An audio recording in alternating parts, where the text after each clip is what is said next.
이렇게 네, 네, 공부하러 오시는 여러분들 보니까 저도 지금은 대학에서 학생들을 가르치고 있지만 6년 전에는 이제 직장에서 여러분들처럼 새로운 기술을 배우려고 홈퍼스도 굉장히 많이 다녔거든요.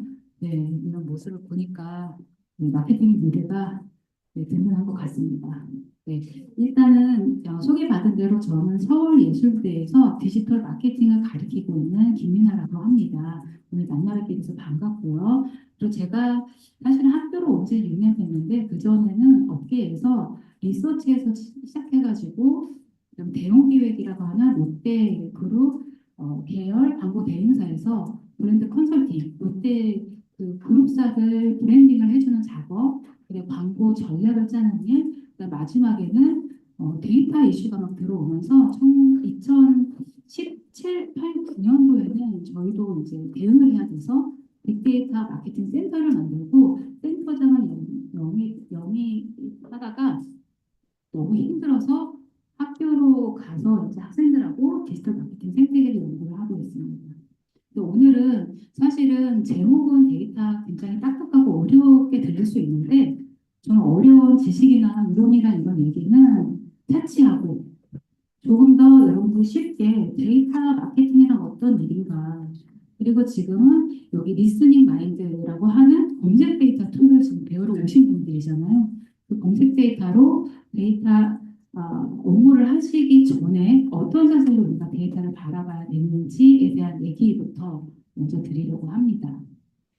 제가 업계에 있을 때, 대형기획에 있을 때 저희는 소셜 데이터 중심으로 인사이트를 뽑아내는 작업들을 했어요. 왜냐하면 롯데에는 정형 데이터가 계열사들이 많이 갖고 있어서 비전형 데이터를 가지고 마케팅 인사이트를 뽑는 작업들을 대형기획, 대행사에서 주도해서 하고 있었거든요. 근데 그때 저는 계속 검색 데이터를 찾고 있었는데 검색 에이전시가 이제 좀 이렇게 똘똘한 에이전시 찾기가 굉장히 어려웠습니다.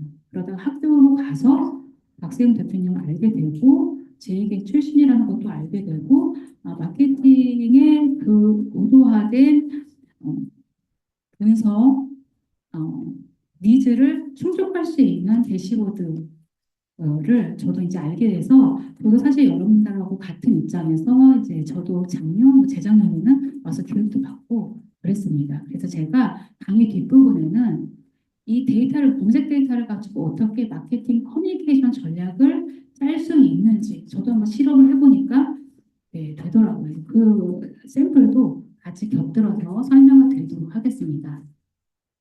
네, 앉아서 진행해도 괜찮겠죠? 네, 좀 편하게 진행하도록 하겠습니다. 네, 잠시만요. 이게 화면이 넘어가지를 않는데 이게 왜 그럴까요? 네, 네, 됐습니다. 자, 오늘은 제가 앞에도 말씀드렸던 것처럼 데이터 좀 어깨에 힘 좀 뺍시다. 이 얘기를 하러 왔습니다. 저도 사실은 데이터를 업무 리서치부터 시작해가지고 근데 그 전에 제가 수학과를 나왔거든요. 그래서 초기부터 데이터를 이론과 지식으로 배웠습니다. 그리고 그 통계적인 지식들을 머리에 넣고 이제 살아왔는데 제가 점점 보다 보니까 이 데이터를 이제는 선언적 지식이 아니라 절차적 지식, 마치 자전거 타듯이 그런 식으로 대해야 되는 시대가 점점 오고 있다라는 생각이 들었습니다. 마치 운전처럼 여러분들이 연수 받을 때 매뉴얼들을 다 외워서 하지 않으시잖아요. 기본만 가리키고 실전 나가시죠. 마치 그런 것처럼 데이터 업무가 이제 대시보드가 점점 쉬워지고 있기 때문에 이제 사용하는 사람들은 이론적이거나 통계적인 지식보다는 감각이나 통찰을 더 발휘해야 되는 시대가 되는 것 같아서 오늘은 그런 말씀을 드리려고 합니다. 앞에 말씀드렸던 것처럼 저는 수학 학사를 했고 심리학 석사를 했고요. 마케팅 리서치부터 시작해서 광고와 마케팅을 오가면서 브랜드 컨설팅과 전략가, 그다음에 광고학 박사로 받고 빅데이터 마케팅으로 왔는데 이 과정들을 보니까 제가 스몰 데이터에서 빅데이터까지 가는 그 여정이 레거시 마케팅 모델부터 지금 디지털의 뉴노멀까지를 관장하게 되더라고요. 그리고 저희가 대형객에 있을 때는 이런 것도 했습니다. 한때는 이게 대기업들이 이런 것들을 많이 했어요. 시스템을 구축하자라고 해가지고 롯데 제과에서도 이렇게 LCR라고 이름까지 붙였습니다. 그리고 신제품 예측, 상품 개발, 프로모션 기획, 브랜드 운영, 매출 관리, 유통 관리 이 모든 마케팅에 대한 이슈를 빅데이터 솔루션을 통해서 하자라고 하는 거대한 취지를 가지고 IBM에 70억을 들여가지고 저희가 이걸 구축하는데 그룹사에 이거를 팔 때 대형계획 같이 합시다라고 해가지고 저희가 사용성 진단을 해보고 이게 정말 돈이 될 것 같으면 같이 하는 것으로 했었는데 저희 판단은 하지 말자였어요. 근데 원래는 꿈은 딱 들어가면은 이제 직원들이 컴퓨터 앞에 앉아가지고 반갑습니다. 누구누구님 오늘은 어떤 업무를 하고 싶으십니까? 라고 하는 정말 대시보드를 옆에 끼고 마케팅을 하는 것들을 야심차게 준비했었는데 이 안에 여러 가지 데이터들을 말아놓고 머신러닝 알고리즘을 통해 가지고 예측 모델링을 기획을 했는데 어떻게 됐냐? 이거 담당하신 분들이 다 이제 스물스물 사라지시고 딴 기업으로 이직하시고 팀도 다른 데로 바뀌고 그래서 처음에는 기사가 몇 번 났는데 그 이후로 이제 소문을 들을 수 없는 일들이 롯데만의 일은 아닐 겁니다. 그러니까 처음에 저희가 이런 노력들을 했는데 보니까 이 새로운 기술들을 배우려고 여기 오셨지만 이 기술의 혁신이 아니라 사실은 저는 어떻게 생각이 드냐면 프로세스의 혁신이 돼야 이 새로운 기술이 시장에 수요를 가지고 이제 안착이 될 수 있다는 생각을 하게 됐습니다. 그럼 이 프로세스의 혁신은 뭐냐? 일단 조직 분위기, 그러니까 업무 방식도 바뀌어야 돼요. 그리고 그 기술을 보는 그걸 다루는 사람의 안목이나 통찰이나 자세가 바뀌어야 됩니다. 그래서 제가 이 경험들을 다 거치면서 이 책을 쓰게 된 겁니다. 데이터 상상력. 그래서 데이터는 굉장히 논리적인 것 같은데 상상력은 굉장히 인문학적이고 뭔가 그렇잖아요. 그래서 제가 왜 데이터 상상력이라는 생각으로 가게 됐는지에 대한 말씀을 드리면서 어떤 자세로 우리가 데이터 마케팅을 해야 되는지 이렇게 흐름을 잡고 설명을 드리도록 하겠습니다. 여기 오신 분들이 잠시만요. 이거 잘 안 나와가네요. 사실 데이터는 이 브랜드사들이 봤을 때 에이전시한테 넘기는 영역이었어요. 그냥 알아서 해주세요. 근데 어느 순간 이제 모두의 화두가 되어버렸습니다. 데이터라고 하는 부분이. 근데 지금 마케터들이 현실 딱 이렇죠. 저 벽을 넘어야 되는데 데이터가 너무 헤비하다. 잘 안 움직이지? 네, 딱 이런 모습에 왜 그럴까를 생각해 보면 우리가 갖고 있는 데이터에 대한 인식이 딱 이런 것 같습니다. 일단 빅데이터를 중심으로 뭐 인공지능, 뭐 파이썬, 뭐 추천, 알고리즘, DMP, 딥러닝, 머신러닝, 자동화 마케팅 뭐 이런 것들을 하다 보니까 이건 내 영역이 아니야라고 생각하시는데요. 저는 이거를 다 거쳐보니까 저 원래 박사 논문도 머신러닝을 통해서 광고 모델의 그 예측, 효과 예측 모델링을 AI 교수님하고 같이 해서 그거 사실 그 교수님들이 평가를 못 하시더라고요. 사회과학 교수님들이 그렇게까지 해봤는데 다 거쳐보니 데이터는 그냥 이런 것 같습니다. 이렇게 뭐가 점들이 뚝뚝 떨어져 있는데 모양도 다르고 색깔도 다르고 크기도 달라요. 이 데이터는 이렇게 계속 생겨나가고 있죠. 또 빅데이터 마케팅은 어떤 거냐? 이 안에서 우리한테 유의미한 데이터를 통해서 의미를 찾아내는 작업들입니다. 네, 이게 사실은 다예요. 이걸 가지고 우리가 어디다 쓸 거냐? 마케팅에 쓰는 거죠. 돈을 버는 데 쓰는 겁니다. 그럼 어떻게 해야 이런 결과를 만들어낼 수 있을까라고 하는 관점으로 설명을 더 드려보도록 하겠습니다. 지금 사실 데이터 마케팅은 저런 건데 왜 우리가 데이터를 가지고 뭔가 만들어내는데 장애물을 이렇게 앞에다 두고 그 허들을 넘지 못하고 있냐? 왜 이렇게 데이터가 이렇게 힘들게 느껴지냐? 라고 하는 부분에 제가 여기 써놨죠. 기술에서 출발하려고 하기 때문에 일단 그 수단이 너무 매몰되는 거예요. 목적은 스물스물 사라집니다. 데이터가 너무 업무 분장이 세밀하고 스코프이 너무 넓다 보니까 그런 일들이 생기는 것 같고 그러다 보니 일단 툴이 나오면 뭐 달려가요. 시스템 구축해야 됩니다. SQL 배워야 돼요. 어렵게 시작하죠. 근데 사실 이건 툴인데 그리고 뭔가 완전한 데이터가 있다고 생각해요. 있으면 거기서 뭐가 다 나올 거라고 생각하고 처음 빅데이터도 정확하게 데이터를 모아서 많이 모아서 연결해서 뭘 쓰자라고 하는 접근으로 그래서 롯데도 70억을 들여서 그 일을 했던 거죠. 그러고 나서 뭔가 이게 갖춰지고 데이터 숫자들이 산출이 됩니다. 그랬을 때 그 다음 단계에 일어나는 것이 가장 쉽게 나타나는 이제 오류들이 끼워 맞추기식 별로입니다. 숫자가 나왔으니까요. 근데 사실 제가 밑에도 적었지만 데이터를 우리가 의미 있게 의미를 산출하고 거기서 우리 비즈니스 의사결정의 도구로 쓰려면 총체적으로 일단 이거 봐야 되고 스토리텔링도 필요해요. 이것도 뒤에 더 설명을 드릴게요. 그리고 마지막으로 데이터가 굉장히 어렵고 거창하다고 생각해요. 그걸 시스템을 도입을 하는 거죠. 저는 여기서 저희도 대우기획에서도 시스템을 구축을 했었지만 나중에는 다 빼고 그냥 외부에 있는 어, 데이터 에이전시가 갖고 있는 대시보드를 도입해서 썼습니다. 왜냐하면 일단 검증이 안 돼서 그냥 막 도입한다고 해서 결과가 나오는 것이 아니고 그걸 누군가는 관장을 해야 되는데 전문가 누군지도 모르고 그다음에 사후적으로 유지 보수에 드는 비용도 사실은 처음에 감별이 안 되다 보니까 그러기 시작하는데 지금 여러분들 여기 굉장히 잘 오셨다는 말씀을 제가 다시 드리게 되는 것 같아요.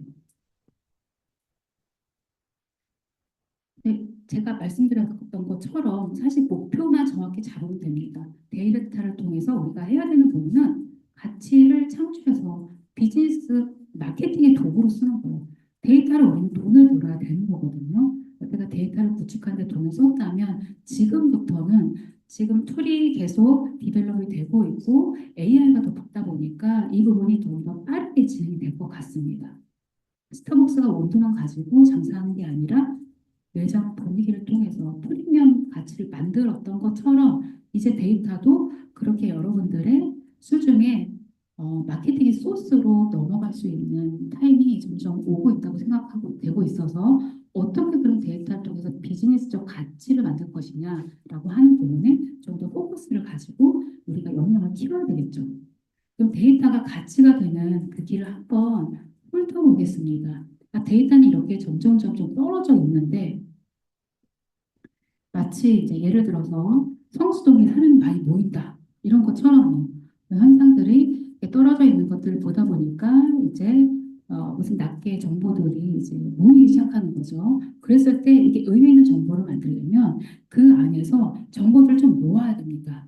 분별을 해서 어떤 게 빨간 거고 어떤 게 동그라미인지를 먹다 보면 금요일 오후가 되면 유튜버들이 여기에 몰린다라고 예를 들어 이런 정보들이 더 발랄해지게 되는 거죠. 이제 이 과정들을 하셔야 되는 거예요, 데이터로. 그 다음에 이 정보들이 모이게 되면 이걸 연결을 해야 돼요. 이게 떨어져 있는 점들을. 그랬을 때 이게 통계 툴이 이 과정을 도와주기도 하지만 많은 부분들은 마케터의 인사이트가 필요합니다. 경험으로. 통찰로 여러 가지 이 사전 지식들과 현상을 이제 우리가 게팅하는 안목들로 결합을 하게 되죠. 선수, 유튜버, 이거 트렌드가 보는 것 같은데? 처럼요.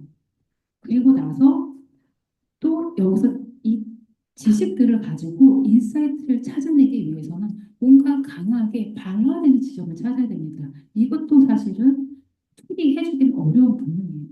그랬을 때 성수가 트렌드를 리드하는 것인데 이제는 소비 트렌드가 장소를 따라서 핫플레이스 따라서 움직이는구나라고 하는 부분을 찾아야 된다는 거죠. 그리고 나서 이 시장 트렌드를 리드하기 위해서는 이 인사이트를 모아보면서 이제 점점 더 비즈니스 솔루션으로 넘어가는 작업들을 해야 됩니다. 트렌드를 리드하려면 지금 성수는 됐고 다음 뜨는 핫플레이스를 찾아야 된다라고 하는 의사결정을 해야 된다는 거죠. 그래서 거기서 우리의 팝업 스토리를 기획해서 우리가 시장을 리드할 수 있는 마케팅으로 사람들한테 돋보여야 되는 이 과정들이 데이터가 가치가 되는 길이라는 겁니다. 여기에 많은 부분 데이터를 수집하고 정제하고 분석하는 툴로서의 작업은 있지만 이 사실 이 다음 단계들을 전핑하는 부분에는 마케팅의 역량이 상당 부분 필요합니다.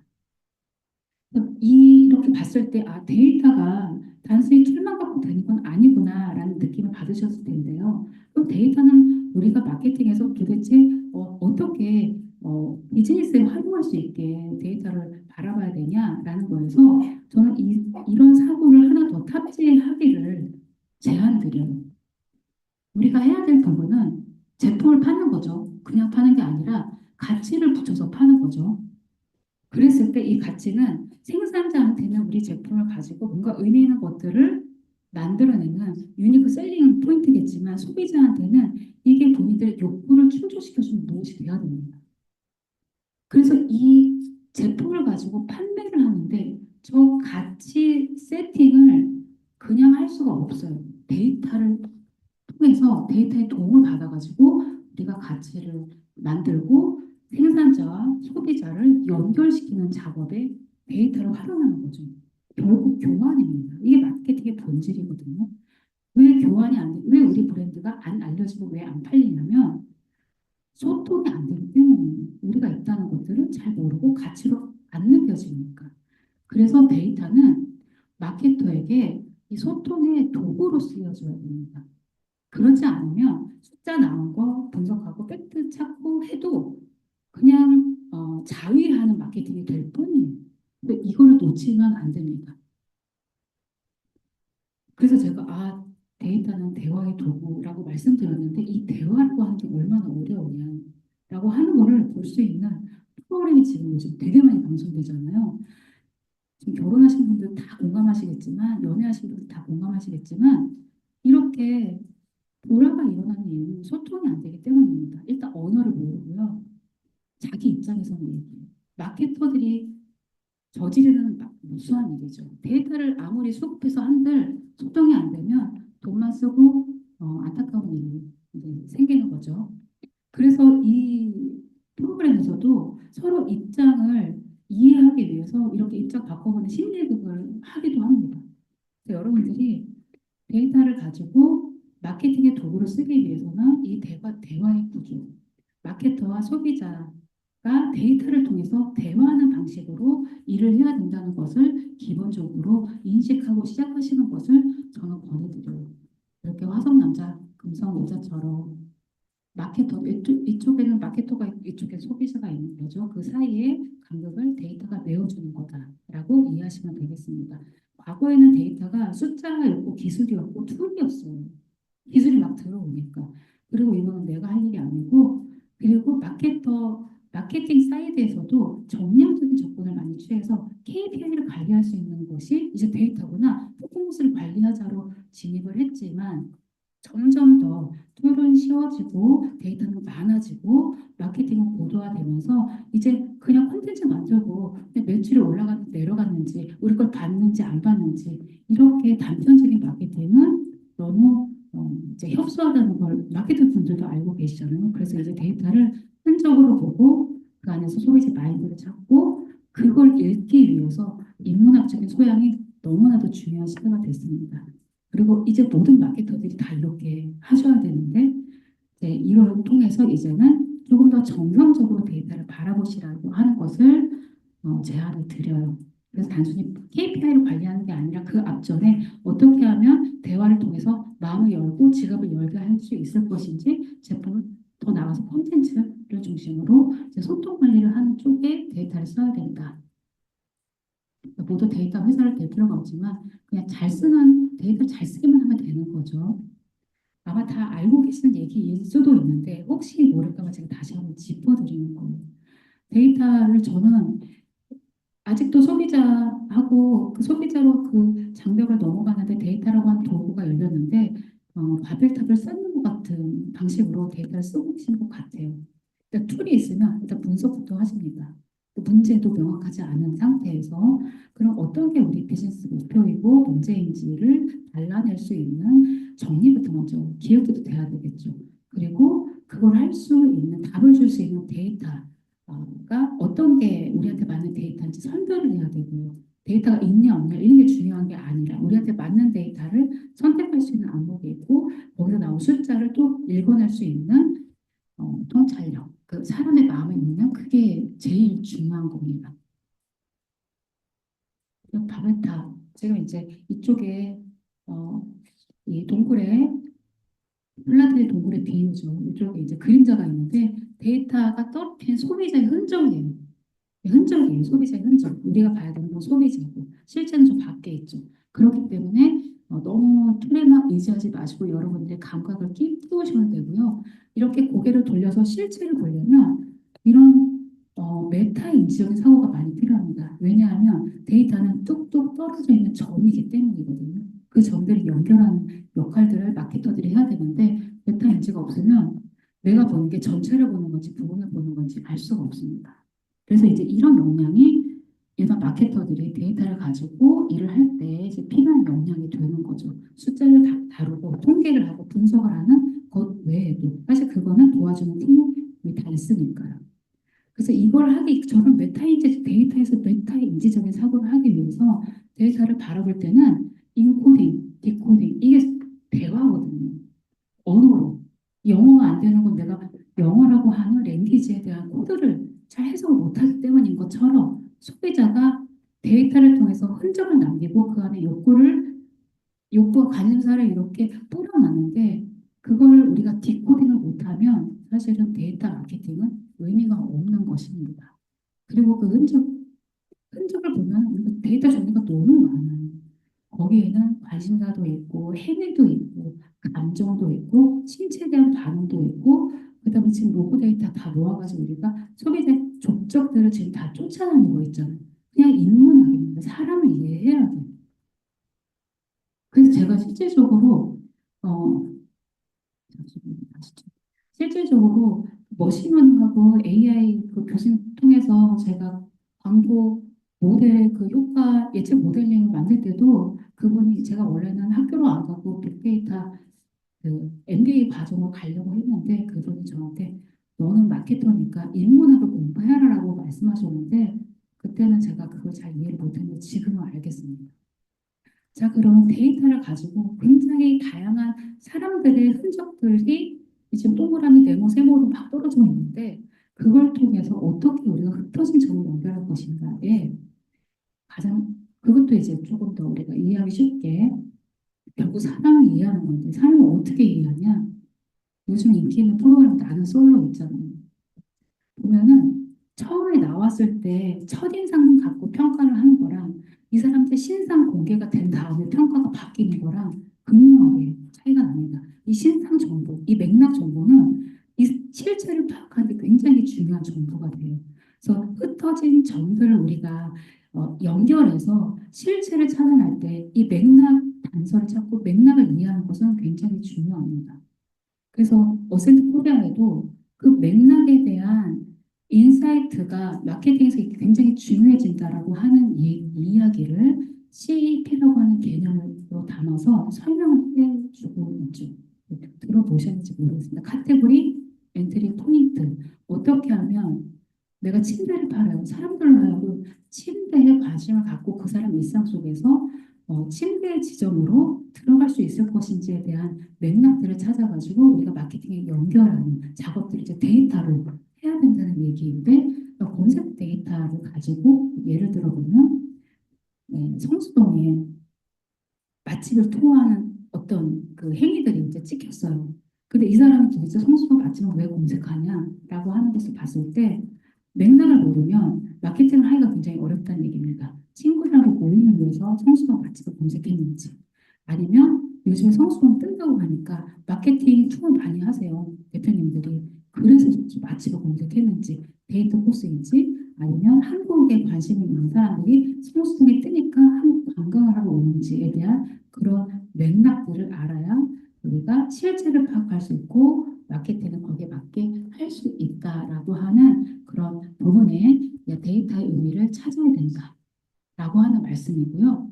이렇게 맥락을 연결해가지고 실체를 파악한다고 다 되는 게 아니에요.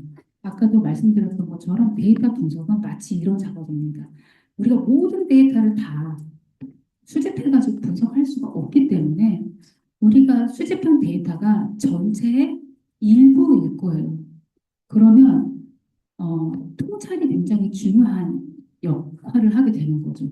예를 들어서 코끼리를 본 적이 없는 사람한테 이런 사진을 주고 자, 너가 보는 코끼리를 한번 그려봐라고 했을 때 이 사람 코끼리를 본 적이 없어요. 한 사람은 직선을 그릴 거고 한 사람은 원을 그릴 겁니다. 전체 코끼리를 보여주지 않았기 때문에 그렇기 때문에 데이터는 여러 가지 데이터를 가지고 우리가 정황을 파악해서 마치 추론놀이를 하는 것처럼 이게 실체가 맞는지 안 맞는지에 대한 그 탐색 과정을 거쳐서 우리가 실체를 찾아나가는 작업이다라고 말씀드리고 싶고요. 이렇게 해서 우리가 실체를 찾았을 때 그리고 더 나아가서 인사이트를 찾았을 때 그걸 비즈니스로 전략적으로 가이드라인을 뽑기 위해서는 의사결정을 해야 되잖아요. 여기까지 가야 됩니다. 데이터 마케터는 데이터 드리븐 의사결정을 해야 돼요. 그 의사결정이라고 하는 게 비즈니스 의사결정이라고 하는 게 이런 거랑 비슷한 거죠. 결혼 상대자를 고르기 위해서 우리가 꼼꼼하게 이 사람의 뭐 학벌과 키와 외모와 지방과 다 보지만 마음이 끌리면 그 사람한테 가는 겁니다. 그래서 항상 의사결정에도 소비자들이 어떻게 하면 우리 브랜드의 매력을 가지고 그리고 나은 선택이라고 생각해서 우리 브랜드를 픽업할 수 있게 하기 위해서는 이성과 감성, 논리와 직관 이런 부분을 같이 버무려서 데이터를 써야 된다는 얘기죠. 그러니까 데이터 전문가들이 이런 얘기를 해요. 낱개의 데이터를 연결해서 통합적으로 분석하려면 아이론하고도 감이 필요하다. 근데 마치 데이터 분석한 사람들은 여기다 감을 투입하면 뭔가 내가 데이터 마케팅 하는 사람으로서 좀 뭐라고 하죠? 좀 죄책감을 느낀다고 해야 될까요? 그런 생각들을 갖고 계시는 것 같아요. 그러지 않으셔도 됩니다. 데이터를 더 쉽게 쓸 수 있다. 일반 마케터들도 이 데이터의 성질을 알면 데이터를 더 잘 활용하실 수 있다라는 말씀을 드리고 싶습니다. 그리고 데이터라고 하면 우리가 또 정확해야 되고 논리적이어야 되고 이렇게 생각하시지만 데이터는 그냥 낱개의 정보입니다. 되게 중립적이고 가치 부여가 되게 안 돼 있기 때문에 비즈니스에서 내 목적에 맞게 활용하기 위해서는 인간이 갖고 있는 이 창의력, 이게 좀 거창한 얘기긴 하지만 의미 부여를 하면서 내 비즈니스에 맞게 데이터를 가져다 쓰시는 확장성이 굉장히 필요합니다. 그래서 지금은 툴이 점점 더 쉬워지고 그다음에 뭔가 자동화되고 최적화하는 역할들, 그다음에 단순한 팩트에 대한 그런 정리들은 AI들이 해주고 있어서 점점 더 전략적인 도출과 그다음에 공감을 일으키는 의사결정을 하는 데 있어서는 사람의 통찰이 중요해지고 있어서 이제 우리도 데이터를 그렇게 한번 써봅시다 라고 하는 얘기가 지금까지 이야기였습니다. 그래서 이런 흐름을 정리를 해보니까 이 데이터 마케터가 가져야 할 역량은 통계 지식과 다양한 툴들의 활용, 이거는 굉장히 극히 작은 부분에 불과하고요. 이 왼쪽에 있는 분석적 사고, 이쪽에 해당되는 거고 데이터 마케팅을 하려면 적어도 5가지 이제 사고가 필요한데 하나는 우리 목적에 맞는 분석 기획을 하셔야 되고요. 그리고 우리 문제를 정의를 하는 작업이 일단 있은 다음에 데이터를 수집을 해야 되겠죠. 그 다음에 분석, 통계나 아니면 뭐 엑셀 아니면 대시보드의 도움을 받고 데이터를 정리해야 됩니다. 정리 작업. 비분석적인 사고이고 여기서 소비자들의 맥락을 잡고 그들의 마음을 읽고 니즈와 욕망과 이런 부분을 찾는 통찰적 사고가 또 들어가고 여기서 그치면 안 되고요. 데이터를 가지고 가치까지 가려면 소비자들의 앞에 이제 목적적 사고 우리 문제를 정리하고 문제를 해결하는 걸 데이터를 통해서 하는 거니까 그 해결점을 우리가 찾아내립니다. 거기에 컨셉적 사고가 필요해요. 왜냐하면 다 똑같은 결과들을 내고 있는데 같은 현상을 보더라도 다르게 접근을 하려면 우리가 이제 인사이트를 거기서 발휘를 해야 되는데 어떻게 그런 데이터에서 인사이트적인 사고를 할 수 있느냐. 그리고 이걸 가지고 우리의 전략적인 마케팅 프레임을 만들어내는 전략, 액션을 할 수 있게 그 프레임을 잡을 것이며 문제 해결적 사고까지 가야 데이터 마케팅이 제대로 쓰여지는 것이다라고 말씀드릴 수 있겠습니다. 이거를 정리해보면 이 5가지 데이터 역량들이 있는데 예전에는 이런 것들을 리서치 회사 아니면 컨설팅 회사, 광고 대행사에서 전담을 했었어요. 근데 지금 데이터가 달라졌습니다. 그리고 툴도 달라졌어요. 그리고 오히려 대행사들은 디테일한 이 소비자 데이터들의 전문성은 아직 그들도 지금 배워나가고 있는 입장이다 보니까 지금 동일선상에서 출발을 하는 곳이라고 봤을 때는 브랜드 이슈를 갖고 있는 브랜드사들이 훨씬 더 유리한 입지에 있다라고도 말씀드릴 수 있겠습니다. 이 마케팅에 대한 인사이트와 전략적인 접근만 알고 계신다면 여기에 대해서 사실은 제가 오늘 이제 이거 끝나고 이제 한 분 선정해서 제가 책을 드리려고 책을 갖고 왔는데 자세한 내용 책이 있고 시간이 길지 않을 것 같아서 핵심적인 부분만 짚고 검색 데이터로 어떻게 그럼 이걸 마케팅 커뮤니케이션 전략을 짜는 데 활용할 수 있어 이 사례를 뒷부분 설명을 드리는 데 시간을 쓰도록 하겠습니다. 일단 분석 기획부터 보면 데이터 기획력이라고 하는 부분. 일단 데이터를 가지고 뭐부터 해야 되냐? 툴을 배우는 게 아니라 지금 일단 데이터가 갖고 있는 의미들을 좀 우리가 좀 알아야 되겠죠. 그리고 궁극적으로는 우리가 데이터를 가지고 어떤 문제를 풀어야 될지, 우리가 비즈니스에 뭐가 지금 제일 어려운지, 그 부분들을 지금 다 갖고는 계실 거예요. 그리고 그걸 팀원들한테 다 주고 해결해봐라 라고 하면 팀원들은 답이 없죠. 그럼 일단 리서치부터 해볼까요?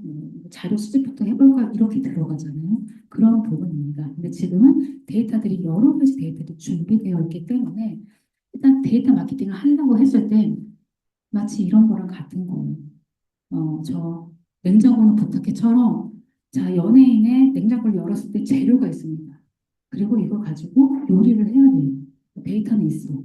그럼 이 데이터를 가지고 어떤 일을 하게 되냐면 일단 모든 데이터를 다 모든 재료들이 다 들어가 있지 않고 우리가 공수할 수 있는 재료들만 있으니까 공수할 수 있는 데이터를 가지고 일단 요리를 만들기 위해서는 검역을 해야 됩니다. 어떤 요리를 해야 될까? 지금 의뢰자가 어떤 입맛을 갖고 있는지, 지금 어떤 제안을 하고 있는지, 여기서도 그래서 이제 여기 최연석이냐 마피아냐 해가지고 그중에 선정을 하잖아요. 이 사람 마음을 사는 사람한테 이제 점수를 주는 건데 그런 것처럼 이 요리사들이 처음에 재료를 가지고 시작할 때 요리 기획부터 하죠. 맛을 그리는 능력처럼 데이터를 가지고 우리가 데이터의 의미를 파악해서 어떤 우리 비즈니스의 답을 찾을 수 있을 것인지 이 기획부터 먼저 시작을 해야 되는 겁니다. 식재로 해서 그다음에 어떤 도구가 필요할지 어떻게 레시피를 만들어서 요리를 만들지처럼 이 데이터를 가지고 어떤 툴을 써가지고 그다음에 여기서 우리가 지금 어려워하는 그 문제들, 그 소비자들한테 어떤 식으로 우리 접근해야 되는지에 대한 그런 마케팅 기획을 통해서 가치로 전환해 나가는 사전 작업들을 해야 된다는 거죠. 근데 이 핵심은 문제의 규정입니다. 문제의 규정. 제품이 팔리지 않아요. 이제 그건 문제 1차원의 규정이고 왜 제품이 팔리지 않는 것인지에 대한 더 깊숙한 문제 정의가 필요하고 이 정의가 끝난 다음에 이제 데이터를 봐야 우리가 데이터를 또 심도 있게 쓸 수 있다는 얘기입니다.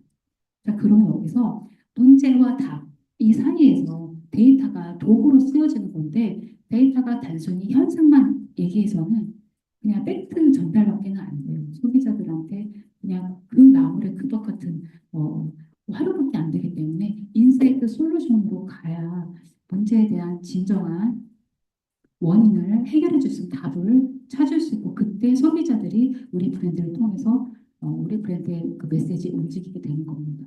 문제 해결, 이 사이에 진짜 문제가 있다는 것을 데이터를 통해서 찾아야 되는 거죠. 네. 주변 원인들이 많이 있는데 진짜 원인을 찾는 과정입니다. 예를 들어서 판매가 부진해. 현상을 봤더니 고객이 계속 빠져나가고 있어. 그랬더니 매출 이제 계속 부진하게 안 나오는 거죠. 그래서 그랬을 때 왜 고객이 이탈되는지에 대한 진짜 원인들을 신제품이 나왔기 때문에 아니면 우리 제품 불만족이 많아져서 취향이 그 사이에 바뀌었어. 아니면 사람들이 이제 이 제품 필요 없다고 얘기해. 아니면 SNS 부정 여론들이 생기다 보니까 우리 브랜드에 대한 평판에 문제가 생겼어. 아니면 경쟁사가 프로모션 세게 해. 이 모든 것들이 다 뚝뚝 떨어져 있는 데이터인데 진짜 원인을 찾아야 되는 곳에서 일단 데이터를 우리가 봐야 되는 데이터를 선별하고 이제 그 데이터를 분석을 하고 하는 단계로 넘어가야 된다는 거죠.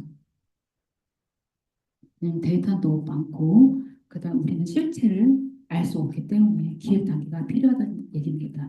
여기서 문제를 정의를 내는 데 있어서 그동안 마케터들은 제품을 중심으로 문제를 정의를 내렸어요. 자, 우리 브랜드 얼마나 알고 있어? 우리 얼마나 좋아해? 얼마나 인식해? 얼마나 팔리고 있어? 또 경쟁사 뭐가 있어? 우리가 경쟁력은 있어? 이런 식으로 질문 자체를 제품, 브랜드 중심으로 했었는데 이제 입장을 바꿔야 된다는 거죠. 아까 제가 데이터는 대화의 도구라고 말씀드렸던 것처럼 상대방의 마음을 공략하기 위해서는 질문 자체도 기획 단계에서 이제 누가 우리의 타겟이야? 그들이 왜 방문해? 왜 사지 않아? 뭘 원해? 어떻게 살고 싶어? 왜 이탈하는 거야? 어떻게 우리 거에 반응하고 있어? 라는 중심으로 소비자 중심으로 질문을 바꿔서 기획 단계를 거치고 나서 거기에 맞게 이제 데이터를 수집을 해야 된다는 이야기를 드리는 겁니다.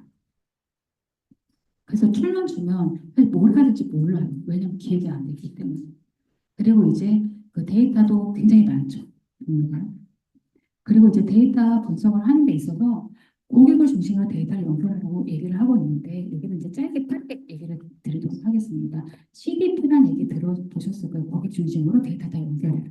개인화 마케팅의 시대니까 라고 해서 굉장히 헤비하게 들어가고 시스템 중심으로 그다음에 뭔가 더 알고리즘 중심으로 머신러닝과 AI 중심으로 가고 있는 흐름이 있지만 이렇게 했을 때 앞에 말씀드렸던 것처럼 굉장히 데이터가 어려워집니다.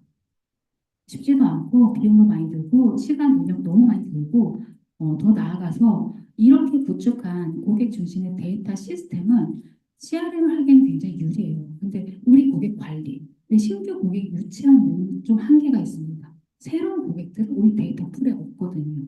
그래서 어떻게 보면 지금 마케팅이 더 복잡해지고 있기 때문에 사람들이 로열티도 옛날 같지 않습니다. 계속 스위칭을 해요.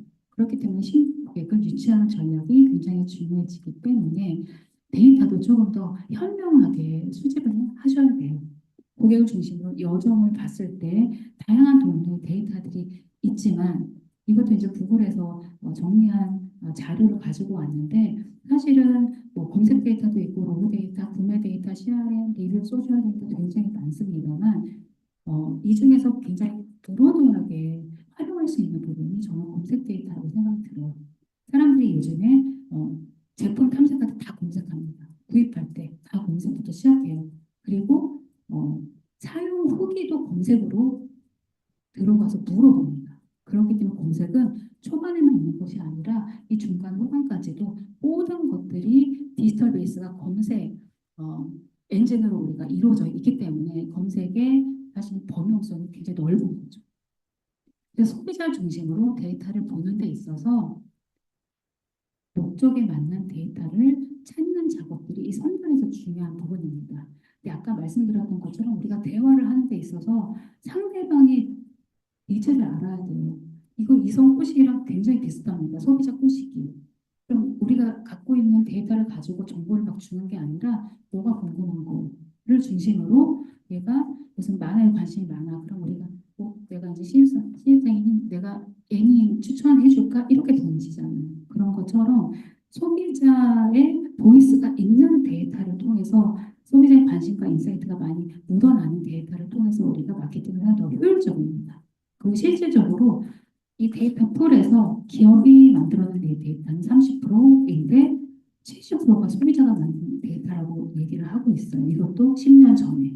지금은 SNS 활용이 더 넓어지고 있어서 개인이 만들어내는 데이터의 전체적인 포션이 더 클 거라고 생각이 됩니다. 그 개인이 만들어낸 데이터 중에 대표적인 것이 비전용 데이터이고요.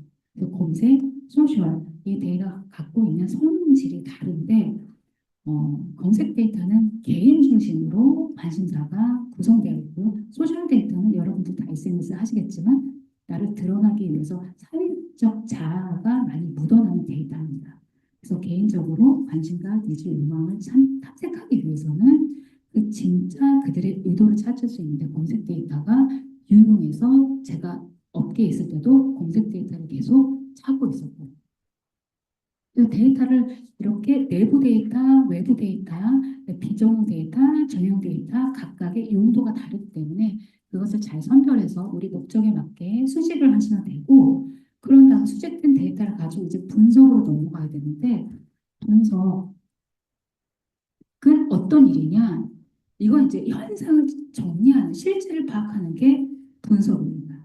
지금 점들을 가지고 지금 현상이 어떻게 돌아가고 있어를 파악하는데 네 가지 스킬이 필요합니다. 팩트를 발견하는 현상을 파악하는 그 정도 조금 더 나가서 이제 그 안에서 패턴을 찾아서 통찰하는 단계로 가는 거.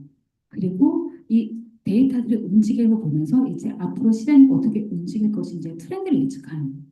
그리고 더 나아가서는 이제 그 데이터들이 개인을 중심으로 쪼개져지고 있다 보니까 개인적으로 우리가 서비스를 맞춰주는 개인화 마케팅까지 가는 이 네 가지의 데이터 분석 스킬과 이 비즈니스의 거의 이제 전문가라고 해야 되나 일본 그 최대 유통그룹 회장님이 자기 비즈니스 철학이 이 데이터 네 가지 스킬을 커버하는 식으로 이제 언급을 하시더라고요. 그래서 비즈니스를 잘하기 위해서는 이 분석 스킬과 되게 인라인 되게 움직이는 것들이 필요하다라는 것들을 좀 말씀드리고 싶고요. 이 자세한 내용들을 사실 뭐 짧은 시간에 설명드리기 굉장히 어렵습니다. 그래서 제가 간단하게만 느낌만 보시라고 말씀드리면 이 데이터 분석은 떨어져 있는 데이터에서 오류를 걸러내고 사실을 발견하는 안목이 있습니다. 우리가 이렇게 실제가 동그라미를 발견해야 되는데 많은 데이터 분석하시는 분들이 세모인가? 라고 저록을 찾아오세요. 왜냐하면 지금 동그라미끼리 모아야 되는데 잘 분별이 안 되는 거죠. 왜냐하면 너무 데이터들이 떨어져 있어서. 그래서 팩트를 찾을 때 해야 되는 두 가지 가장 기본기. 데이터들이 어떤 선을 그리는지를 찾아야 됩니다. 이게 떨어져 있으니까 상승하는 건지 하락하는 건지 역전하는 건지. 이게 사실 비즈니스에서 나타나는 현상들의 이제 모음이거든요. 우리가 정체를 늦게 늦게라도 이제 뒷심을 보이는 건지 계단식으로 가고 있는 피크 치고 내려오는 시즈널리티가 있는지 점점 갭이 벌어지고 있는지 이런 식으로 데이터를 잘 연결하는 안목 그 다음에 데이터를 비교하면 우리가 갖고 있는 그다음에 현상이 더 극명하게 드러납니다. 그래서 하이볼과 위스키 이제 이 비교군을 찾는 게 관건인 거죠. 우리가 누구랑 비교를 할 것인가. 이제 하이볼은 점점 식사의 TPO의 포지션이 되고 위스키는 좀 더 디저트 쪽으로 가고 있어서 이게 음용 형태가 다르다는 것을 찾아낼 수 있는 그런 안목이 더 필요한 거죠. 맛집과 집밥에 이제 트렌드가 집으로 들어가고 있다 이런 것도 마찬가지입니다. 비교를 통해서 현상을 더 극명하게 발견해낼 수 있는 이게 다 안목이거든요. 그리고 나서 이제 패턴을 찾는 과정이 그 다음 단계로 진화되는 거죠. 이것도 우리가 클러스터링이라고 하는 툴이 있어요. 이것도 너무 통계적으로 어렵잖아요. 근데 그렇게 통계 툴을 쓰지 않고도 우리가 패턴을 찾을 수 있습니다. 이제 오른쪽에 있는 것은 검색 데이터를 통해서 제가 어떻게 있을 때 이제 영화 그 마케팅을 하는 데 있어서 우리가 마케팅을 어떻게 해야 될까라고 하는 부분을 데이터를 통해서 좀 찾아본 거예요. 그랬을 때 1,000만 영화 500만 영화, 300만 이제 언더되는 영화, 그 이제 레인지를 두고 대박 영화, 중박 영화, 쪽박 영화로 패턴을 나눴습니다. 그리고 검색 행위들을 보니까 시사하고 그 일주일 안에 이게 질적으로 차이를 보이더라고요. 그래서 아 이게 우리가 시사 일주일 그 사이에 마케팅을 어떻게 이슈를 만드는지가 굉장히 중요하구나라고 하는 부분을 찾아서 이 영화 마케팅에 활용한 사례도 있습니다. 이거는 사실은 툴이나 통계가 아니라 마케터의 인사이트인 거죠. 그리고 더 나아가서 이제 예측. 예측도 예측이 어려운 이유는 우리가 점쟁이가 아니기 때문에 다 예측하려고 하지만 잘 드러나지 않죠. 이것도 통찰이 없으면 다 사실 무용지물입니다. 예측이 어려운 이유는 딱 단발장만 앞서 나가야 되는 거거든요. 예측을 해줄 수 있는 그런 시계열 분석 모델들도 많이 있지만 그거 하나만 써서는 사실 정확하게 우리가 시장을 판단하기 어렵습니다. 이것도 저희가 이제 대행사 있을 때 사례인데 하반기 때는 이 아이템을 좀 찾아간다고 했어요. 그래서 우리가 하반기에 광고를 할 건데 어떤 품목으로 해야 되냐. 롱패딩이 지금 뜨고 있었는데 롱패딩을 계속 밀어야 될지 다른 걸로 교체를 해야 될지 의사결정이 안 되는 데서 저희한테 찾아와서 데이터를 좀 예측을 해주십시오라고 해가지고 저희가 트렌드 지수도 만들고 그 시계 분석도 하고 이렇게 성장 사이클도 그려서 지금 어떤 단계에 있는지 그리고 사람들의 리뷰를 통해서 이게 그 감도 그러니까 사람들이 이제 감성적으로 어떤 이슈로 진화하고 있는지를 분석한 결과입니다. 그래서 이제 다른 이제 분석 다 좀 더 줄여가지고 롱포지만 보면 이제 히트 스코어를 만들고 이제 시계로 계속 올라가는 것도 확인을 하고 나머지 부분들도 이런 식으로 점검을 했을 때 이제 히트 스코어가 여기 이렇게 뜨는데 우리가 봤을 때 가장 높았던 것은 사실은 플리스였어요. 그 다음에 이제 넥스트로 플리스가 그거를 받아가지고 차기 주자로 뜨고 있는 그 가장 초창기에 잘 보이지 않았던 그 타이밍이었었거든요. 그랬을 때 저희가 이 성장 사이클을 그려보니까 이 플리스는 이머징 트렌드로 잡히고 이 롱패딩은 메가 트렌드로 잡혀 있어서 뭘 믿어야 될지 사실은 아직도 판단이 어려웠습니다. 저희가 했던 거는 뭐냐면 뜨고 있는 아이템들을 한 6개를 좀 품목을 잡아가지고 그 주기를 한번 그려보는 거였어요. 이것도 사실은 소셜 데이터로 한 겁니다. 그랬을 때 업트렌드를 보이는 유형이 있고 다운 트렌드를 보이는 유형이 있고 스테이블한 유형이 있는데 이 주기가 2년은 걸리더라고요. 그래서 저희가 이걸 가지고 롱패딩과 플렉스를 그려보니까 롱패딩은 딱 2년 주기에 걸려서 아 이제는 얘가 가라앉을 것 같은 느낌을 받은 거죠. 그다음에 플렉스는 올라가고 있고 그래서 저희가 이거를 소셜 데이터도 더 리뷰를 물론 검색 데이터 그때 있었으면 그걸 봤었을 텐데 그때 검색 데이터가 없었습니다. 살펴보니까 아니나 다를까 롱패딩의 이 제품 사용에 대한 베리에이션은 너무나도 제한적이었어요.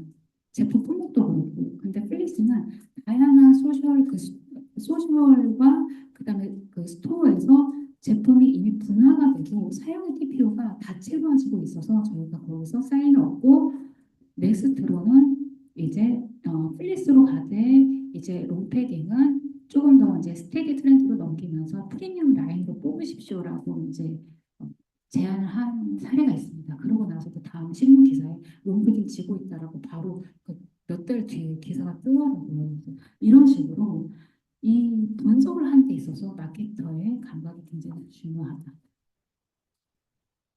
시간이 너무 가고 있어서 걱정스러운데 그리고 이제 좀 짧게 좀 말씀드려야 될 것 같은데 이제 문해력 같은 부분은 이 핵심은 뭐냐면 이제 우리가 분석을 했잖아요. 해석은 분석과 다른 겁니다. 여기서부터 이제 인사이트를 찾아가지고 우리 마케팅의 밸류를 찾아나가는 단계로 넘어가야 되는데 여기서는 마케팅의 의미 부여하는 리터러시 역량이 굉장히 중요해지는 거죠. 마치 실체는 이렇게 동그란데 우리가 보는 데이터는 되게 제한적이거든요. 저 알타미나 동굴에서 우리는 현상을 보고 있지만 우리가 그려내야 되는 것은 그 당시의 사람들의 생활사거든요. 데이터가 딱 저렇게 생겼습니다. 왜? 그냥 소는 그렸다. 소 두 마리가 이제 마주보고 있다. 이걸 읽어내는 게 아니라 왜 사람들이 소를 그렸을까? 저 소는 도대체 뭐로 그렸을까? 저 사람들이 저걸 그릴 때 어떤 마음으로 저런 걸 했을까? 라는 걸 읽어내야 된다는 거죠. 이걸 우리는 내는 기계가 이제 읽어줄 수가 없기 때문에 이런 논리적 사고와 통찰적 사고가 다 같이 리터러시 디코딩 영역에 들어가고 그거를 하기 위해서 앞부분의 기획을 소비자 중심으로 했던 프레임이 다시 들어옵니다. 소비자를 이 관점으로 읽어내야 되는 거죠. 누가 무엇을 언제 어떻게 어디서 왜 했는지로 정황 맥락을 파악하는 방식으로 데이터 마케팅을 하셔야 됩니다. 그래서 이제 이걸 브랜딩으로 우리가 하이라키를 올리잖아요. 속성에서 혜택에서 가치로 이제 브랜드 마케팅 가져다 쓰는 거죠. 단순히 뭐 칼로리가 낮다 여기서 끝나는 게 아니라 그 밑단에 칼로리가 낮으면 살이 찌지 않으니까 자신감이 생겨서 이제 사람들한테 인정받고 같이 뭐 인싸가 될 수 있어 이런 욕망이 있다는 걸 찾아내는 그런 과정이 필요하다는 거죠. 그리고 인사이트라고 하는 건 더 어려운 얘기인데 인사이트를 찾는 건 굉장히 어렵습니다. 광고 대행사가 이 뒷단계부터는 이제 에이전시들이 하는 역할들인데 단순히 왜 우리 의자가 안 팔릴까? 의자가 불편해서 아니면 의자가 별로 디자인이 예쁘지 않아서 여기서 그치면 그냥 팩트를 푸는 거죠. 그 단계에서 솔루션이 나오겠지만 더 밑으로 내려가서 사람들이 의자에 대해서 갖고 있는 생활사에서 이제 욕망들을 건드리는 포인트를 찾는 게 인사이트 지점입니다. 여기까지 가야 데이터를 제대로 쓸 수 있는 이 인사이트를 우리가 눈으로 알 수는 없으니까 데이터를 통해서 찾아야 되는 과정인 거죠. 예를 들어서 페브리즈 같은 경우도 초창기에 나왔을 때 페브리즈는 그냥 뿌리는 세정제였어요. 근데 눈에 이건 굉장히 친숙하지 않아서 저걸 내가 왜 써야 되지? 이거 빨래해야 되는 거 아니야?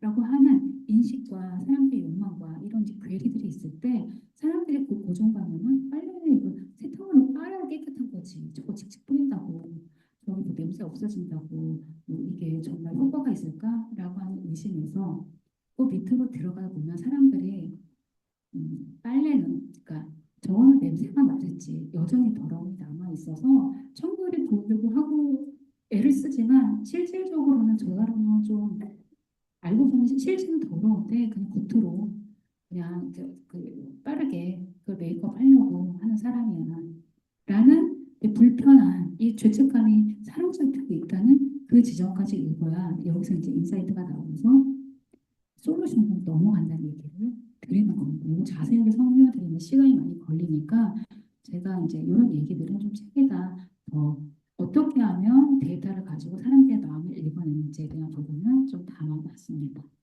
이것도 마찬가지 시리즈도 의자, 허리가 편한 의자가 아니라 더 밑으로 내려가서 자세를 잡아주고 일에 집중을 높여주고 인생을 바꿀 수 있다라고 하는 사람들의 욕망을 읽어서 그걸 활용해야 데이터가 가치 있게 쓰여져야 한다는 말씀을 드리는 겁니다. 그래서, 그래서 사실 제가 이 컨셉적인 사고가 굉장히 중요하다고 하는 부분이 지금 조금 어렵게 들릴 수 있겠지만 여러분들 여기 마케터 전략하시는 분들이 많이 오셨다는 걸 제가 좀 사전에 듣고 좀 더 편하게 지금 말씀을 드리는데 표면의 문제가 아니라 데이터를 통해서 우리는 진짜 문제를 찾아야 되고 그 진짜 원인을 가지고 우리 소비자의 욕망을 건드려 줄 수 있는 내 대화의 스킬이 먹힐 수 있는 인사이트로 전환해서 제품의 가치를 부여하는 방식으로 해야 데이터가 더 고차원적으로 더 의미 있게 마케팅의 비즈니스 의사결정의 도구로 활용될 수 있다라고 말씀드리고 싶습니다.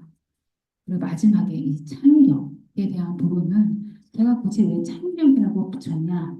운전하고 똑같이 툴은 지금 마케팅은 굉장히 다채로워지고 그 다음에 기존에 봤던 거는 사람들이 이제 눈길을 끌지도 못하게 됐어요. 그래서 전략적인 부분은 이제 이런 데이터를 가지고 우리 목적에 맞게 이제 마음껏 사실은 전략을 설계하면 되는 부분이라 제가 창의력이라고 굳이 붙였습니다. 과거에는 우리가 전략을 이렇게 짰었어요. 시장에 있고 세분화를 했죠. 굉장히 제조사 중심의 접근입니다.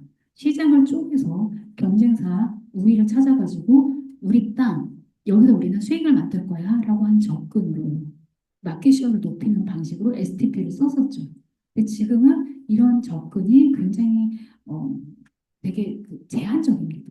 왜냐하면 디지털 여러분들이 다 살고 있는 디지털은 이렇게 마켓 시어를 딱 선정한다고 모든 일이 풀리지 않고 사람들은 계속 움직이고 고객 여정 우리가 그리는 이유도 거기에 있는 거고 그걸 계속 쫓아가야 되고 그 여정도 페르소나별로 다 다르기 때문에 그 각각 접점에서 수익을 만들어내는 작업을 해야 되다 보니까 이제 타임쉐어를 높이는 쪽으로 전략이 바뀌었거든요. 그래서 과거에 우리가 STP라고 한다면 저는 이거를 웨이브라고 합니다. 마케팅 웨이브의 전략으로 우리가 설계를 해야 된다. 이게 좀 익숙하신 분들도 있으실 거고 어려운 분들도 있으시겠지만 디지털 마케팅이 딱 이렇게 생겼습니다. 그리고 어센트 코리아에서 제안하는 검색 데이터를 가지고 검색 데이터에 활용하는 프레임도 딱 이렇게 생겼습니다. 고객의 여정에서 소비자들의 트래픽을 잡아가지고 그 각각 단계별로 KPI를 관리하는 식으로 예전에는 KPI를 이렇게 쪼개서 관리할 수 있는 시스템도 없었고 뭐 데이터도 없었고 뭐 그런 툴도 없었는데 지금은 디지털 때문에 이게 가능해졌죠. 소비자들한테 인지에서 탐색, 경험, 구매, 공유, 옹호까지 가는 각 단계들을 관리할 때 우리가 언드 페이드 온드 미디어를 통해서 이 트래픽을 운영하는 방식으로 하는 게 디지털 마케팅의 골자입니다.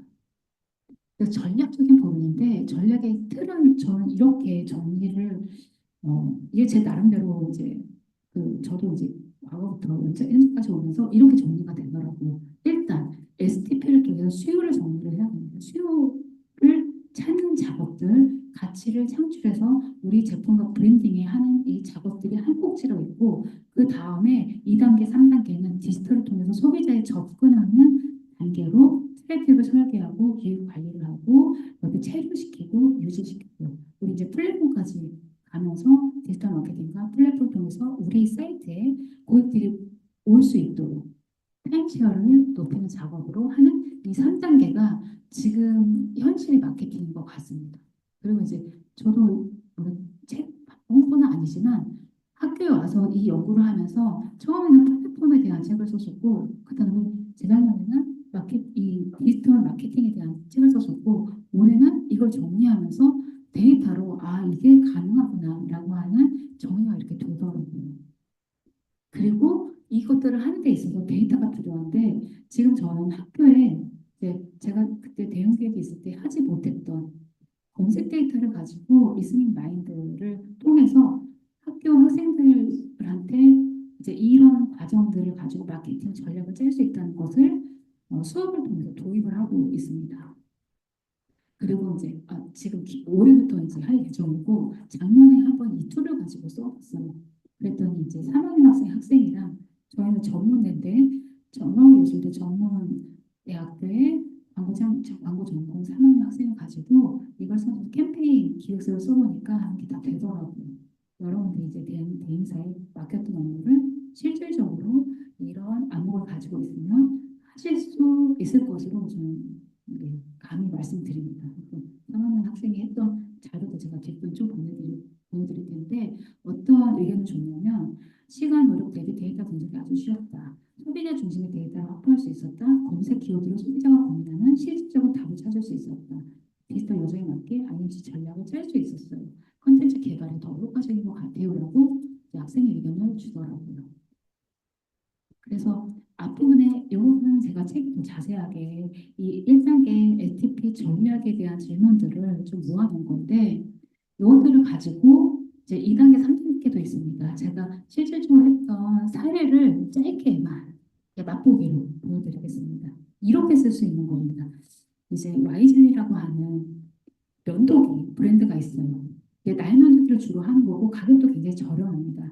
20대들한테 이제 많이 알려지는 날 오줌 날 면도기로 유명을 해서 그 가격도 굉장히 저렴해요. 이제 3위의 1위를 달리고 있습니다. 질레트도 그렇고 YG로요. 가성비를 어, 브랜드 메시지로 어필을 하는 브랜드였습니다. 근데 이 브랜드를 가지고 하반기 캠페인 전략 한번 짜보자라고 과제를 줬습니다. 그랬더니 이제 제가 검색 데이터로 분석한 부분은 저렇게 하늘 색깔 하이라이트를 쳤는데 그 부분을 좀 유심히 봐주시면 좋겠고 아까 말씀드렸던 것처럼 데이터는 다 뚝뚝 떨어져 있는 점이기 때문에 물론 검색을 가지고 잘 활용하면 이 연결들을 잘 이을 수도 있겠지만 저희가 이제 검색 데이터를 이때 쓸 때 조금 시간적인 여유가 많지 않아서 여러 가지 데이터를 같이 종합해서 인사이트를 찾는 작업들로 정리를 한 부분을 감안해서 봐주시면 좋을 것 같아요. 일단 20대 남자들, 그러니까 이게 젊은 애들이 많이 쓰는 이제 면도기인데 문제가 발견됐습니다. 20대들이 와이즐리에 대한 구매가 상당히 낮더라고요. 그래서 이게 어떻게 된 겁니까? 라고 검색 데이터에 들어가다 보니까 전동 면도기, 그러니까 날 면도기가 아니라 전기 면도기에 대한 관심이 높아지는 것을 확인할 수 있었습니다. 그래서 시장이 조금 움직이고 있다라고 하는 부분은 굉장히 빠르게 우리가 확인을 하는 상태에서 왜 움직이냐라는 이유를 찾아보니까 이것도 남자들이 일단 지금 면도를 하는 수영 관리에 대한 영역이 점점 더 뷰티 쪽으로 넘어오고 있는 것들을 이제 알 수 있었는데 이거 분석한 친구가 남자 친구였었거든요. 그래서 이 친구가 이거 이제 통찰이 들어오는 거죠.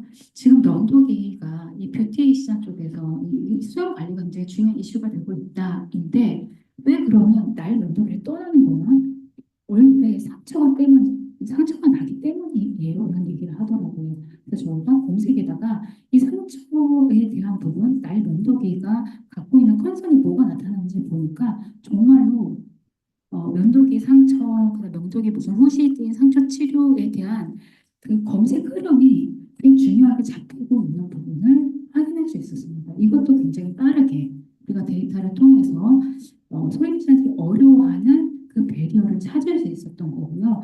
또 한편으로 실질적으로 그래서 날 면도기에서 전기 면도기로 스위칭이 되는 이 검색 경로도 검색 데이터로 확인할 수 있었습니다.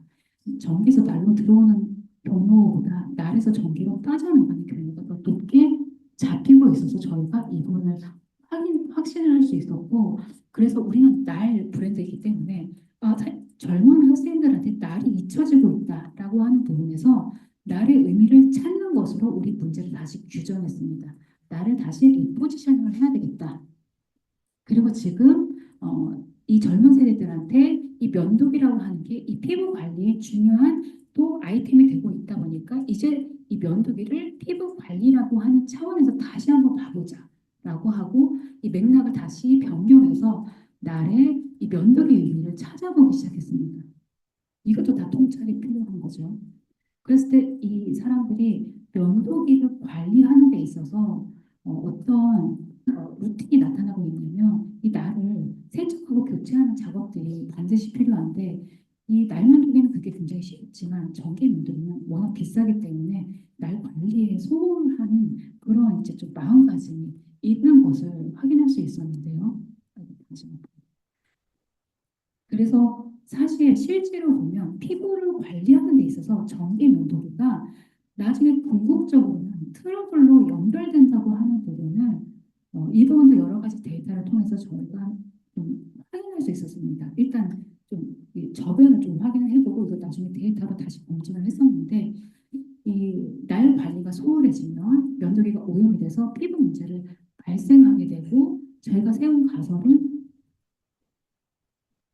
젊은 세대들이 날 면도기가 피부 상처가 나니까 내 피부에 뭔가 자꾸만 뭔가 얼룩덜룩 일어나서 나는 이제 날 면도기 아니고 전기 면도기를 쓰기라고 이 뷰티 문제 때문에 넘어가고 있는 그 지점에서 점점 이 전기 면도기를 그냥 무의식적으로 쓰다 보면 이 날 관리가 소홀하게 되는 그 행태들이 계속 쌓이면서 나중에 피부 트러블을 일으키게 되는 요인이 전기에서 더 생기지 않을까라고 하는 가설을 발견하고 그 부분을 데이터로 확인해서 날 면도기는 초반에는 피부 상처를 일으키지만 이 날 면도기에 대한 이 습관이 익숙해지면 오히려 피부를 더 잘 깨끗하게 관리할 수 있는 면도의 프로세스를 갖출 수 있게 되는 건데 이 전기 면도기가 오히려 지금 눈에 보이지 않지만 피부 트러블을 일으킬 수 있는 유발자가 될 수도 있다라고 하는 부분을 찾을 수 있었습니다. 근데 이것들이 아직 젊은 세대들한테는 잘 알려지지 않은 부분이었어요. 왜냐하면 이 피부 문제를 날 전기 면도기화라고 규정짓기는 너무 많은 원인들이 있었기 때문이죠. 하지만 저희는 날 면도기의 의미를 피부 관리에서 전기 면도기보다 더 우위점을 발견했기 때문에 이 부분을 다시 커뮤니케이션으로 날의 포지셔닝을 다시 바로잡는 작업들을 하는 것으로 전략적인 흐름을 잡았습니다. 그리고 실질적으로 남성 피부 문제에서 이제 검색 데이터를 확인해 보니까 이 피부 트러블에 대한 부분이 굉장히 크게 자리를 잡고 있었고 이 트러블을 해결하는 솔루션이 굉장히 많은 노력들을 들이고 있다는 것도 확인할 수 있었습니다. 면도기를 잘 쓰면 해결할 수 있는 부분을 시술을 받는다던가 스킨스케어 비싸게 한다던가 영양제를 먹어가면서 이 고충을 해결하고 있었던 거죠. 그래서 저는 나의 면도기의 역할을 여기서 찾아서 과거에는 우리가 이 부분을 우리가 대체해 주기로 했어요. 새로운 피부 관리 루틴을 날 면도기로 출발하면 너가 이렇게 비싼 돈을 들이지 않고도 피부에 대한 이 플로우를 잡을 수 바로 잡고 너가 원하는 깨끗한 피부를 얻을 수 있게 될 거야 라고 하는 부분으로 커뮤니케이션 전략을 잡게 됩니다. 그래서 기존의 날 면도기가 이건 가성비야 싸니까 나를 구입해라고 했던 메시지를 이거는 피부 관리의 첫 단계라서 너가 정말 요즘 원하는 이 남성 피부를 갖고 싶으면 날부터 시작해라고 하는 부분으로 피부 관리하는 날이라고 하는 컨셉을 잡고 이거를 커뮤니케이션으로 연결하는 작업도 이 검색 데이터를 통해서 진행을 해봤습니다. 그럼 이렇게 컨셉이 잡혔어요. 이제 수요를 우리가 새로 만들 수 있는 메시지가 나왔죠. 이걸 어떻게 디지털 마케팅으로 풀어내냐라고 하는 부분은 여러분들이 디지털 마케팅을 해보셨으면 좀 더 쉽게 들으실 텐데 이것도 간략하게는 아마 학생이 했던 분석이라서 여러분들은 더 잘 하실 수 있을 거라고 저는 장담합니다. 일단 인식을 알려야죠. 날 포지셔닝을 다시 알려야 됩니다. 그리고 이걸 한번 써보게 해야 되는 거죠. 이제 피부 관리는 날로 해. 그리고 이거를 점점 루틴으로 만들어 나가는 과정을 하는 데 있어서 앞에 디지털 마케팅의 새로운 프레임인 페이드 언드 미디어를 통해서 트래픽을 우리 사이트로 유입하는 이 트래픽 웨이브 전략을 써야 된다고 말씀을 드렸잖아요. 그래서 이걸 퍼넬에 점점 담으면서 인식부터 시도부터 습관까지 가는 것들을 콘텐츠를 가지고 계속 대화를 시도하는 겁니다. 저희가 마케팅 커뮤니케이션이죠. 이걸 하는 데 있어서 일단 학생들은 매체에 대한 접근이 되게 녹록지가 않아요. 그래서 전체적으로 틀만 분석을 해봤습니다. 학생한테 한번 시켰어요. 이거 해봐라. 대학교 3학년 학생이 이제 만들어 왔어요. 전의를 그립니다. 초기 탐색, 정보, 경험, 구매까지 가는 과정에서 20대 남자들이 어떤 식의 검색 키워드를 가지고 이 여성들을 거치는지 정말 피부에 대한 부분이 중요하게 엔트리 포인트로 잡히는 부분을 이 검색 데이터로 확인할 수 있었고 그걸 가지고 시리즈별로 캠페인 전략도 매체 여기 보면 매체에 대한 부분도 이 리스닝 마인드에서 제공을 하더라고요. 이제 그런 부분을 감안해서 페이드 언드 미디어를 설계를 하고 거기에 맞는 엔트리 포인트 키워드들을 매칭을 해서 전체적인 캠페인 와꾸를 잡을 수 있었습니다. 더 디테일하게 들어가서는 이제 여기 페르소나 분석도 가능해서 거기서 고객들이 어떤 키워드를 가지고 관심사들이 몰려 있는지 그 키워드를 전부 뽑아서 그 키워드를 중심으로 우리가 컨텐츠를 만드는 작업을 해서 일단 인식 제고 유튜브에 이런 컨텐츠를 이것도 가상으로 저희가 만들어 놓은 겁니다. 학생이 만든 작품이에요. 이제 남자의 피부 관리는 면도부터 시작한다라고 하는 부분에서 이 안에 들어온 영상 키워드에 대한 부분을 우리 이제 검색 데이터에서 얻은 엔트리 포인트 키워드를 가지고 구성을 하고 더 내려가서 이제 홈페이지 뭐 공식 블로그, 인스타그램에서도 이런 오가닉 키워드를 활용해서 소비자들이 지금 관심사 맥락에 우리 제품이 제안하는 솔루션이 노출되게끔 컨텐츠를 기획할 수 있게 되는 거죠. 그다음에 이제 이게 뷰티에 관련된 부분이니까 이제 인플루언서 마케팅이 굉장히 중요해지잖아요.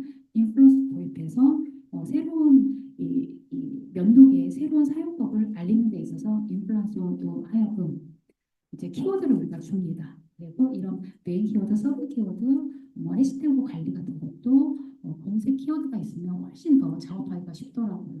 이렇게 활용하시고 그다음에 이제 새로운 시도를 해보는 단계로 넘어갈 때도 라이브 커머스를 통해서 온라인에서는 접근을 하고 오프라인에서는 팝업 스토어를 하는데 이런 매체에 대한 솔루션들은 사실은 다 비슷비슷합니다. 뭐 쇼핑을 한다든지 라이브 커머스를 한다든지 뭐 이런 것들이 다 비슷한데 들어가는 콘텐츠가 관건인 거죠. 이 콘텐츠 기획도 저희가 이 검색 키워드를 가지고 구성을 해서 관심사 아까 그 전에 보여드렸던 그 단계 플로우에 맞춰서 콘텐츠를 기획해서 궁극적으로는 우리 사이트에